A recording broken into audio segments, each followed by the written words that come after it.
If you're looking to get better at PvP and Escape from Tarkov, or even just learn how to win more of the fights you get into, whether you push those fights or not, or whether it's PvP or PvE, in this video, we're going to break down what is, in my opinion, one of the best ways to do that consistently. This is another one of our teaching tactics videos. It's kind of the opposite of Lessons from Beyond the Grave. We break down some clips from my stream where we made some good plays and we talk about how we executed those plays. I'm JesseKazam. Welcome back to another Escape from Tarkov video. I stream Escape from Tarkov on Twitch. All my links will be down below. I'd love to have you stop by and say hey. But with all that out of the way, let's go ahead and dive right in. So if you've been around my content for any amount of time, you've probably heard me say this before, and I will continue to say it because I truly believe it. But it's really that map knowledge and the ability to move, flank, and reposition are going to be always the king of PvP. So we're talking about how to get better at PvP, and we're talking about how to win more fights. So often it comes down to the ability to reposition yourself to an advantageous position, and then the ability to have good aim as well. Because even if you have the best aim, if you're putting yourselves in really bad positions when you're going 1v3, 1v4 or something like that, you're just not going to be able to finish out that fight. So in my opinion, the first and foremost thing for PvP and Tarkov is the ability to navigate the maps and get from point A to point B. And the maps are often designed and laid out in a way that there's always somewhere to go. There's always a place to move to. There's always a flank to have. There's always somewhere to retreat to.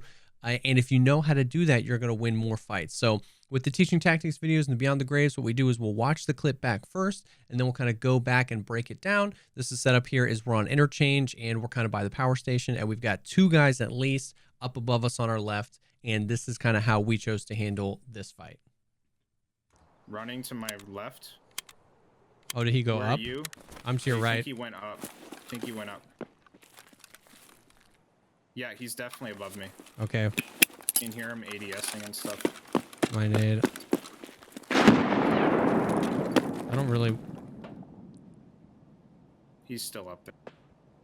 I don't want to play this peak game. Go up. Go up the cargo elevator. Oh, understood. I know, yep. And look down. I think there's two. I maybe didn't get the one that I thought I got deep.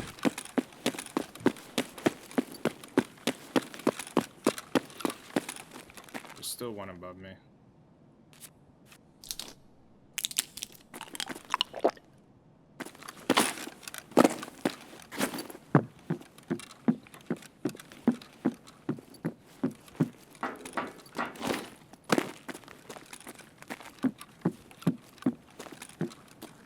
They're running back down. Okay.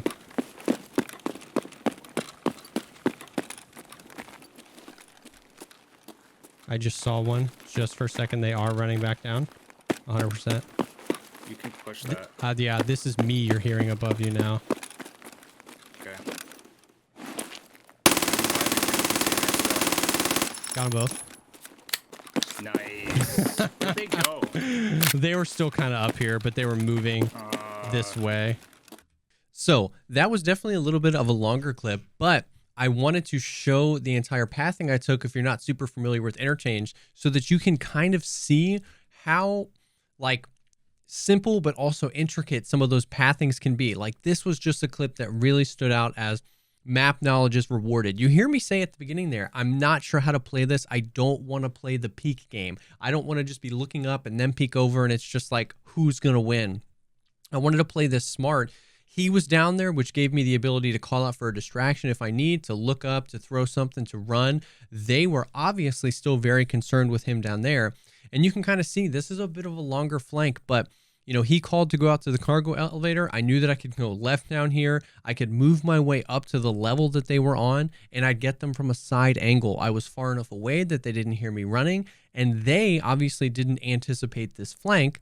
Once you play against, you know, a lot more experienced players, sometimes they'll anticipate this, especially if it's a team, and they'll send somebody down here. But this is just such a perfect example of the ability to know the map, know where to be, know where they are, and all of the different ways to get there, and then pick one of those more obscure ways and just get these guys caught with their pants down. I mean, these guys are both right on each other, looking over the edge. They're still probably hearing my buddy and wanting to get that kill. They're trying to figure out what to do, calling out, what should we do? I don't know how to get there or whatever. And I'm able to spot these guys, lay down, which turns the already laser beam vector into even more of a laser beam, and just hold left click and demolish these guys.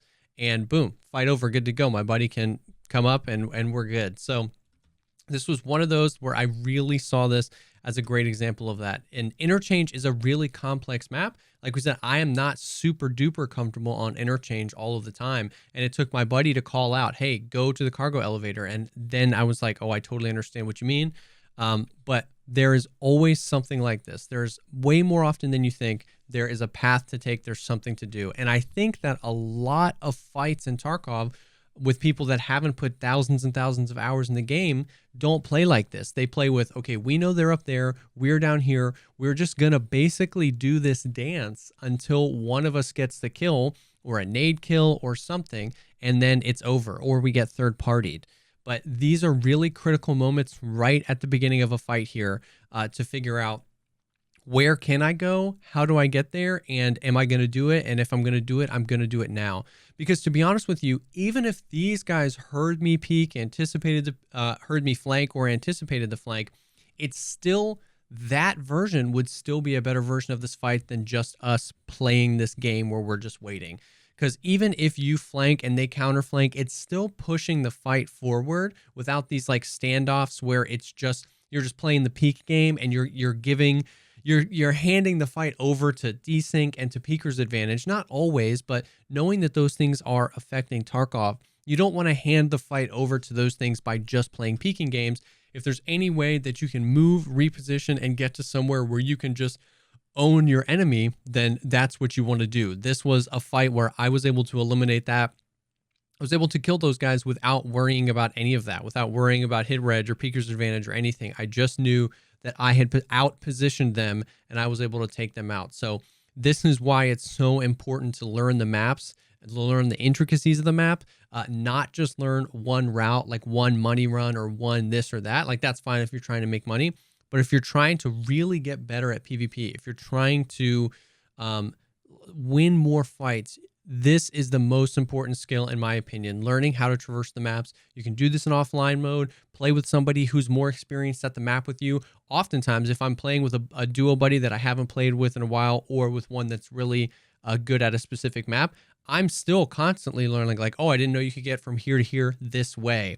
And then keeping all that stuff in the back of your head is going to net you victories a lot more often than you think.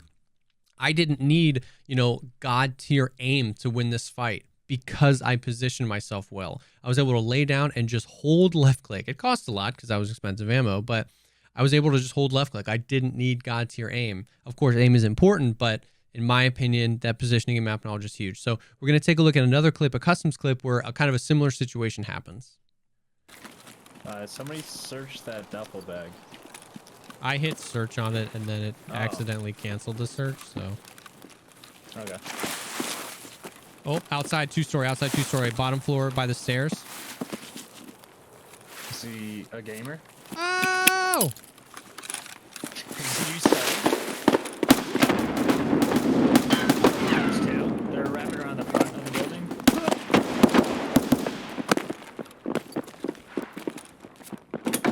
I feel like pushing this is a bad move, but I'm doing it. Got one. Okay. I'm inside. I jumped in, by the way. All right, I'm going up to second. Understood.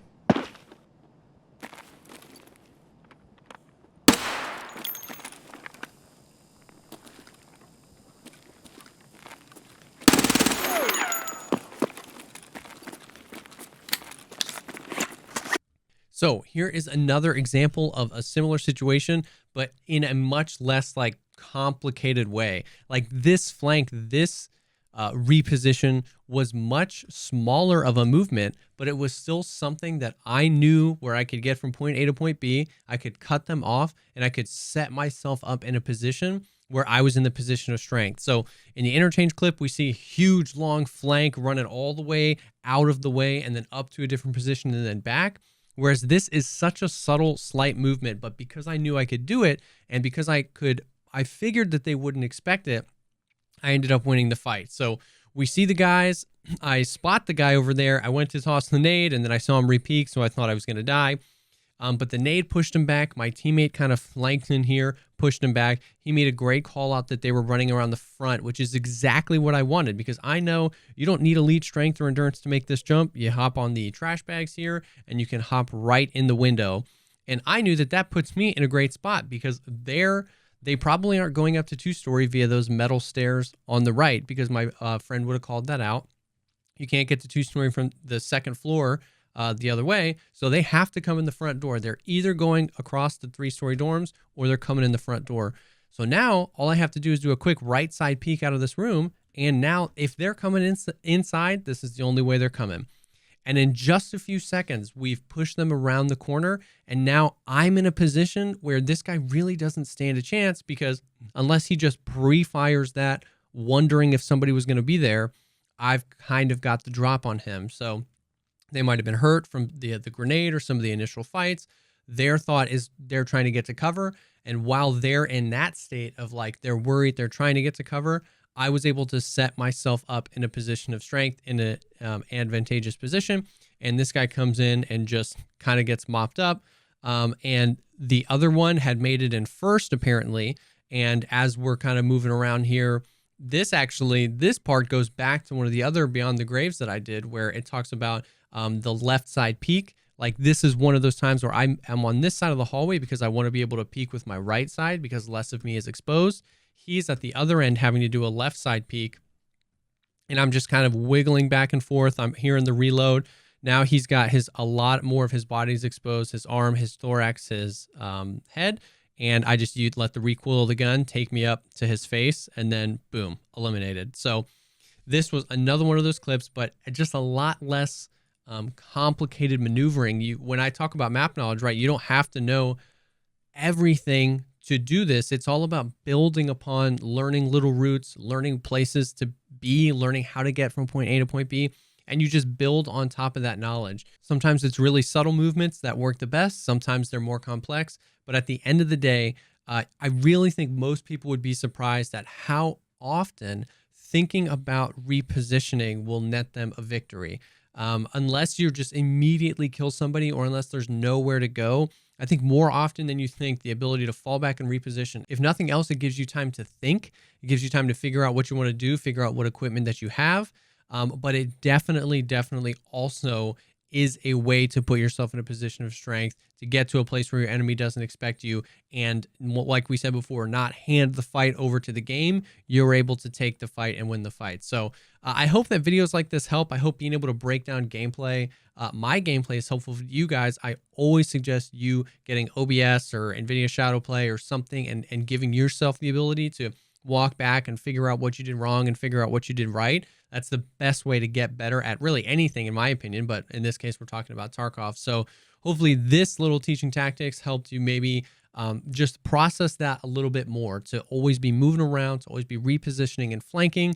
It's more fun to have fights like this. You'll probably win more of them than you think. And even when you die, it feels a lot better to die moving around, trying to get into a fight, than just kind of like holding corners or holding and waiting and then dying to Peeker's advantage or desync or something like that. So I hope you guys try this out and start winning more fights in Escape from Tarkov. Thank you so much, as always, for taking the time to check out the video. If you liked the video, think about dropping a like, commenting down below, or even subscribing to the channel. Like we said before, I stream Escape from Tarkov on Twitch. All my links will be down below. I'd love to have you stop by and say hey. And if you're looking for people to play Tarkov with, our Discord community is an awesome place to be. That link is down below as well. Thank you again for stopping by, and I will definitely see y'all on the next one.